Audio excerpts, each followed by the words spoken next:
የቡና ሰዓት አልፎ ግርዛት ክፍል ስትገባ አሃ ቡና ሳይጠጡ በጣም ጥሩ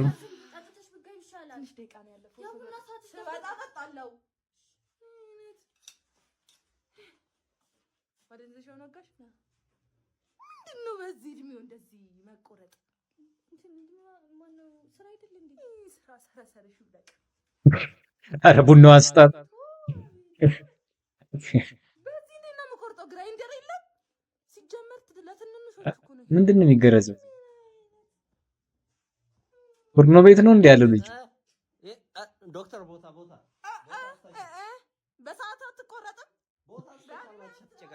እውነቷን ነው እስከዚህ እድሜ ምን ይሰራል በጣም እየቀለለኝ ነው